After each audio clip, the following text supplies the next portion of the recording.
क्या सरकारी अफसरों ने पहले ही जान लिया था कि कहां बनने वाला है नया बाईपास? और क्या सिर्फ 5 करोड़ की जमीन ने कुछ ही सालों में 60 करोड़ तक पहुंचकर एक बड़ा सवाल खड़ा कर दिया है? मध्य प्रदेश की राजधानी भोपाल से एक ऐसा जमीन सौदे का मामला सामने आया है जिसने पूरे सिस्टम पर सवाल खड़े कर दिए हैं। मामला कोलार इलाके के गराड़ी घाट गांव का है, जहां करीब 5 एकड़ कृषि जमीन की खरीद हुई, लेकिन असली चर्चा जमीन नहीं बल्कि उसकी टाइमिंग को लेकर हो रही है। रिपोर्ट्स के मुताबिक अप्रैल 2022 में यह जमीन करीब 5 करोड़ 50 लाख रुपए में खरीदी गई। कागजों में दिखाया गया कि इसमें कई लोगों ने मिलकर निवेश किया है, लेकिन जब जांच हुई तो सामने आया कि खरीदारों में कई बड़े आईएएस और आईपीएस अधिकारी शामिल बताए जा रहे हैं।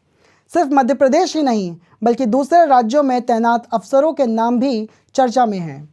अब कहानी में ट्विस्ट यहाँ आता है। ज़मीन खरीदने के करीब 16 महीने बाद मध्य प्रदेश कैबिनेट ने 3200 करोड़ रुपए के वेस्टर्न बाईपास प्रोजेक्ट को मंजूरी दे दी।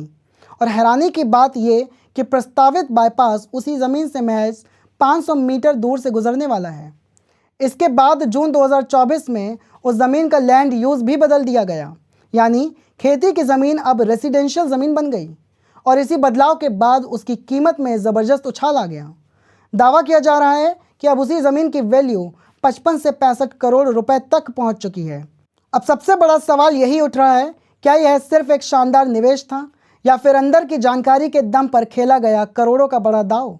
फिलहाल सोशल मीडिया से लेकर राजनीतिक गलियारों तक इस मुद्दे पर बहस तेज हो चुकी है। आपको क्या लगता है, क्या इस मामले की निष्पक्ष जांच होनी चाहिए? अपनी राय हमें कमेंट सेक्शन में ज़रूर बताएं। मैं हूं प्रियांशु शंखवार और बने रहिए द इंडिया प्लस के साथ।